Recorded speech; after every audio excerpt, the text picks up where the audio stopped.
እዚህ ደግሞ በኋላ የመጣው ሱና ወይም የነብዩ መንሃጅ የሚጠላ የአላህ ጀለ ጀላሉህን አስተምህሮ አልቀበልም ብሎ በራሱ ያፈነገጠ ይኖራል።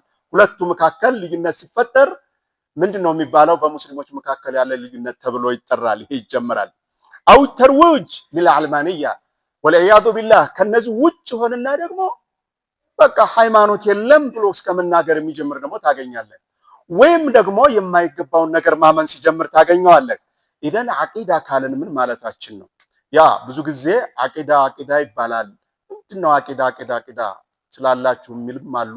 ወይም ደግሞ በአብዛኛው አቂዳ በትክክለኛው ዴፊኒሽን ባለመተርጎሙ ወይም ነብያችን አለይሂ ሰላቱ ወሰለም ባስተማሩት መልኩ ባለመነገሩ የተወሰኑ ሰዎች ላይ የሆነ ብዥታ ይፈጥራል።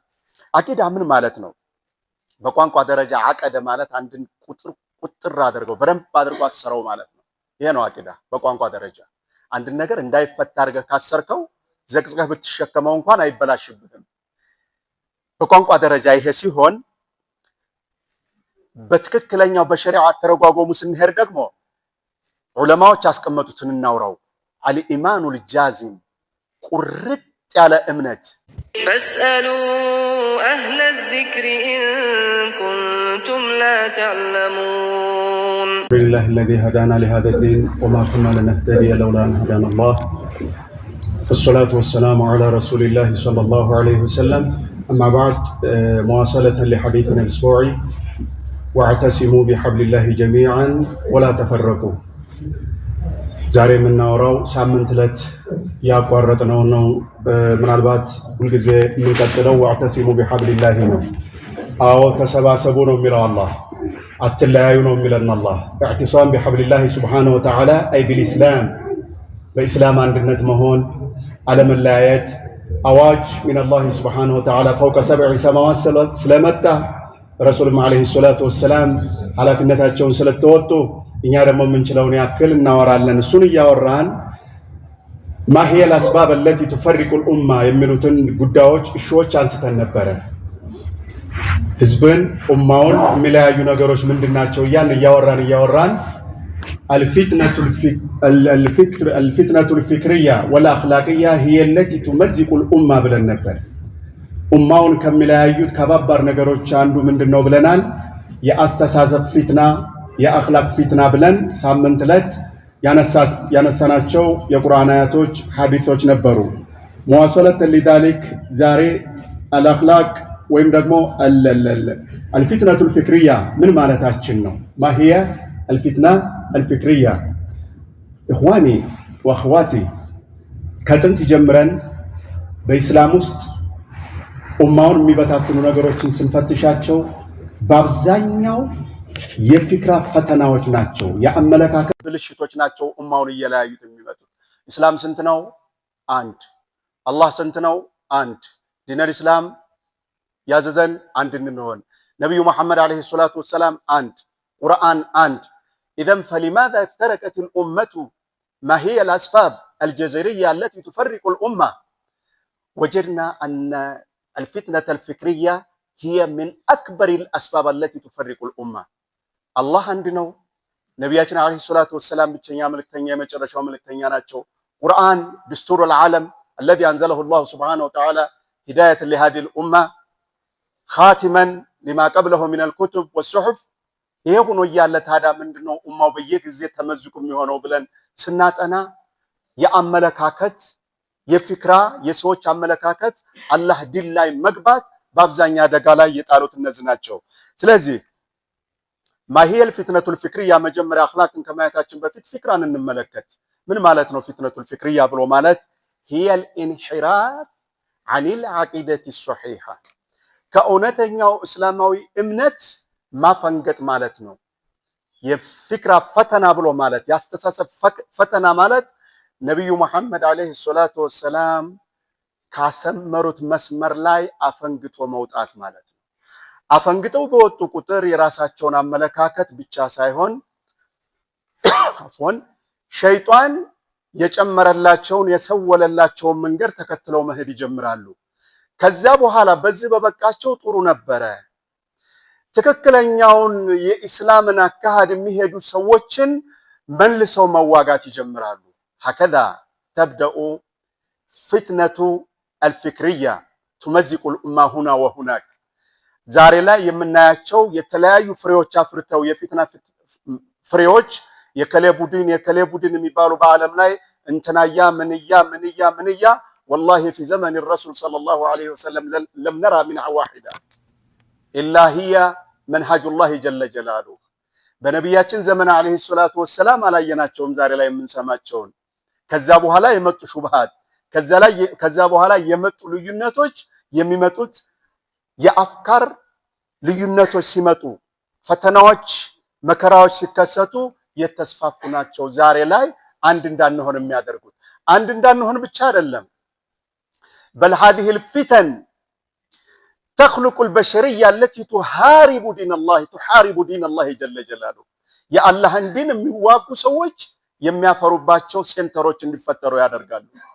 أفكار تهادم العقيدة الصحيحة أو دين الله جل جلاله طيب هنا ركزنا على العقيدة الصحيحة من لو ነገር አለ እውነተኛ እምነት ያን ነው ምን ማለታችን ነው እሱን አብረን እንመለከታለን لكن قبل ذلك نعرف تعريفا كاملا لانحراف العقدي انحراف العقدي فتنة فكرية ነው ካልን ምን ማለታችን ነው أو تبني أفكار مشبوهة تخالف أصول الدين بالضرورة بدين الإسلام ثابت የሆነውን ነብያችን አለይሂ ሰላቱ ወሰላም ያስተማሩትን አላህ ጀለ ጀላሉ ለነብያት ያስተማረውን ዲን ተቃርኖ በዲን الإسلام ተሸልሞ የሚመጣ አመለካከት ነው ዋንኛው የሚለየን ይሄ ነው ከዛ በኋላ ሐዲስ ወላ ሐረጅ ልዩነቶች እየሰፉ ይመጣሉ ዋናው ግን ይሄ ነው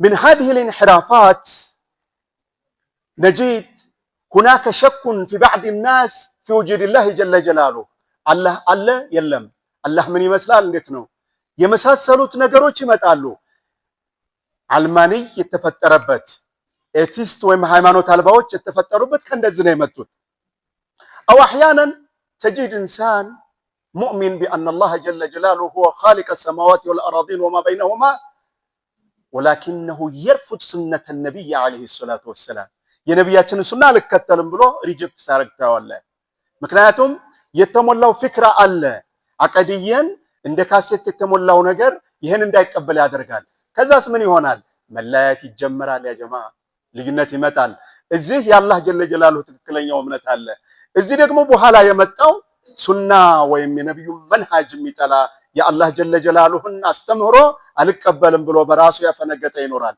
ሁለቱ መካከል ልዩነት ሲፈጠር ምንድነው የሚባለው በሙስሊሞች መካከል ያለ ልዩነት ተብሎ ይጠራል ይሄ ይጀምራል አው ተርውጅ ለልዓልማንያ ወልዒያዙ ቢላህ ከነዚህ ውጭ ሆነና ደግሞ በቃ ሃይማኖት የለም ብሎ እስከመናገር የሚጀምር ደግሞ ታገኛለህ ወይም ደግሞ የማይገባውን ነገር ማመን ሲጀምር ታገኘዋለህ ኢደን አቂዳ ካለን ምን ማለታችን ነው ያ ብዙ ጊዜ አቂዳ ይባላል ምንድነው አቂዳ ስላላችሁ የሚልም አሉ ወይም ደግሞ በአብዛኛው አቂዳ በትክክለኛው ዴፊኒሽን ባለመተርጎሙ ወይም ነብያችን አለይሂ ሰላቱ ወሰላም ባስተማሩት መልኩ ባለመነገሩ የተወሰኑ ሰዎች ላይ የሆነ ብዥታ ይፈጥራል አቂዳ ምን ማለት ነው በቋንቋ ደረጃ አቀደ ማለት አንድን ቁጥር አድርገው በደንብ አድርገው አሰረው ማለት ነው ይሄ ነው አቂዳ በቋንቋ ደረጃ አንድን ነገር እንዳይፈታ አድርገህ ካሰርከው ዘቅዝቀህ ብትሸከመው እንኳን አይበላሽብህም በቋንቋ ደረጃ ይሄ ሲሆን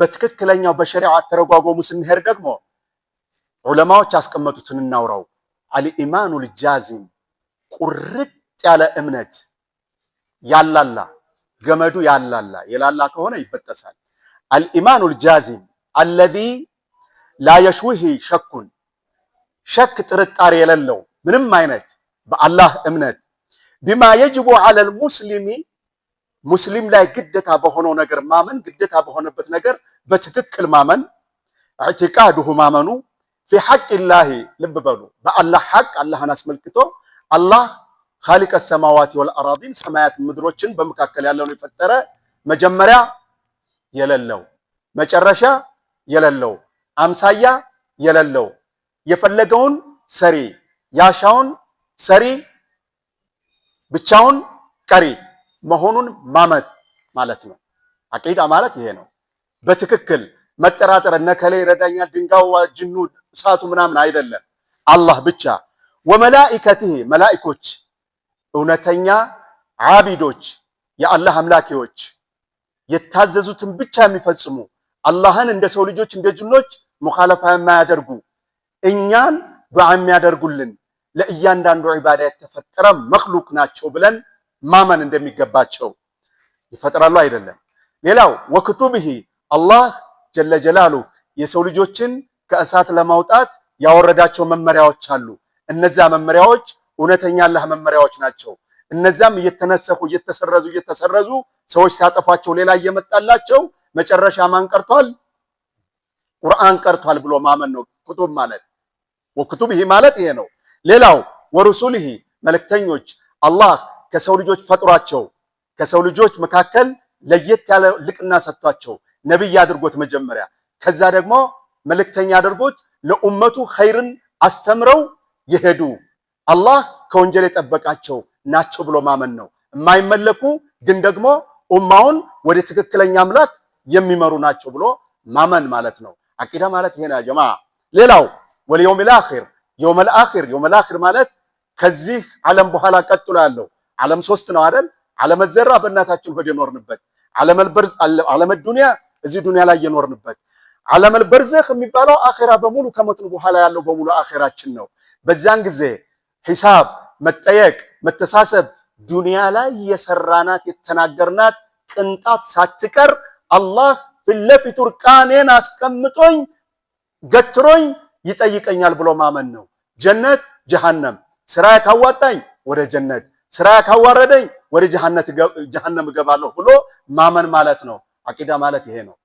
ሌላው ወልቀደሪ ኸይሪሂ ወሸሪሂ ማንኛውም ክስተት በዚች ዓለም ላይ ሸርም ይሁን ክፉ የሚከሰተው ከአላህ እውቅና ውጭ አይደለም። አላህ ጀለ ጀላሉሁ ሳያውቀው የሚከሰት የለም። هذا هو العقيدة يا جماعة አቂዳ ሶሒሐ ማለት ይሄ ነው።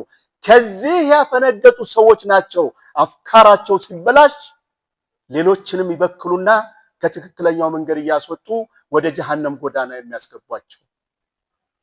ለዛ ደግሞ የተለያዩ ወሳይሎች ይጠቀማሉ፣ የተለያዩ መካኒዝሞችን ይጠቀማሉ። በገንዘብ፣ በሰዎች፣ በቴክኖሎጂ በተለያየ ሰዎችን በመጎትጎት ሊሆን ይችላል ከመንገድ ያወጣሉ። ኢዘን አቂዳ ማለት ይሄ ነው።